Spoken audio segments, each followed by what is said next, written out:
If you are thinking of applying for a digital nomad visa in 2026, this video will walk you through how the rules have gotten tougher in some countries and what that actually means for your plans. In 2025, a lot of popular programs didn't disappear, but they did quietly raise the bar. Income requirements went up, documentation got heavier, and rejection rates increased in some places. Today, I want to go beyond the usual headlines and show you how these changes actually play out in real applications, so you can plan with much more confidence. Let's start with one of the most in-demand visas, Spain. Spain's digital nomad visa is still one of the most attractive in Europe, but in 2025 the minimum income requirement jumped again because it's tied to the national minimum wage. Right now you need about 2,762 euros per month, which is 200% of Spain's minimum salary, and more if you are bringing your partner and kids. By law, you need either a relevant university degree or at least 3 years of professional experience. And in practice, now they are much stricter about documentation that proves you really work for companies outside Spain. So the rules haven't changed on paper, but the way how they are applied has become tougher. If you move next door to Portugal, you will see a similar story. Portugal's D8 remote work visa sets your income at 4 times the national minimum wage. In 2025, that's about 3,480 euros per month, compared to roughly 3,280 euros from the year before. On top of this, most consulates expect you to show around 10,400 euros in savings, roughly 12 times the minimum wage, sitting in your bank account to prove that you are financially stable. So if you had Portugal in your vision board 2 years ago and thought, I will do that later has already become more expensive. Now let's step back and see that it's not just Portugal and Spain that got stricter. In Croatia, the digital nomad residency permit saw its own upgrade. As of 2025, you need to show at least 3,295 euros per month in income or savings that comfortably cover your stay. The permit itself is usually granted for up to 1 year, and you can reapply later if you want to come back. It's still a solid option, but the bar is higher than it used to be.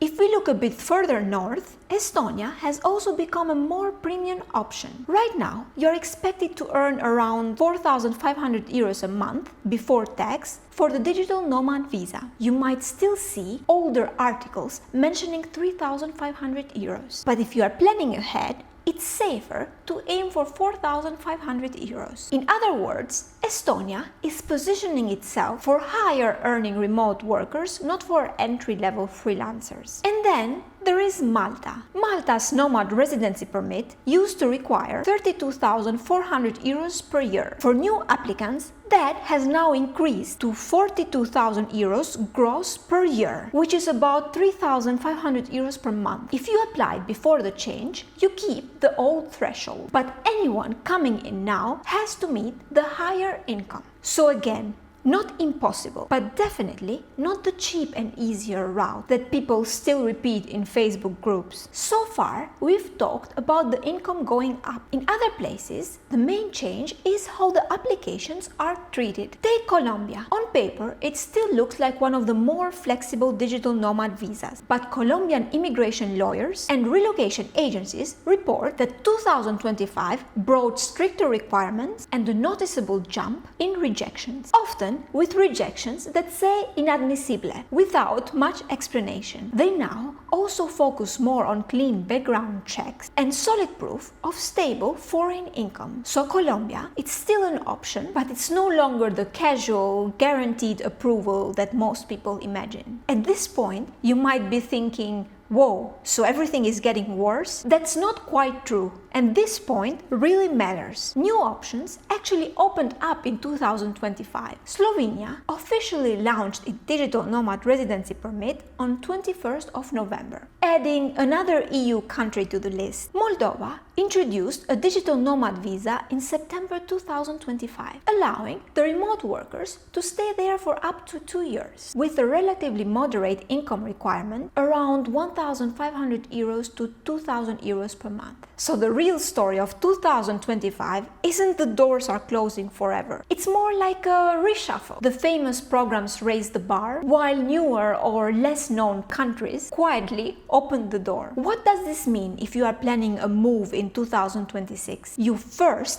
need to be honest about your monthly income. If you are under roughly 2,500 euros a month, Spain, Portugal, Estonia, Malta and Croatia will be very hard under the current rules. In that case, it's better to look at the newer options like Moldova or countries that let you stay longer on other types of visas. If you earn around 3,500 to 4,000 euros a month, Spain and Croatia and sometimes Malta become realistic, but only if your documents are strong and very clean. Above 4,500 euros a month, you can start looking at places like Estonia or combining a nomad visa with other routes like retirement, non-lucrative or investment permits. Keep in mind that timing also matters. Many of these rules move with minimum wage and policy updates, so waiting a few more years can turn into "I should have applied when it was easier." So that's how digital nomad visas look after 2025. The doors are still open,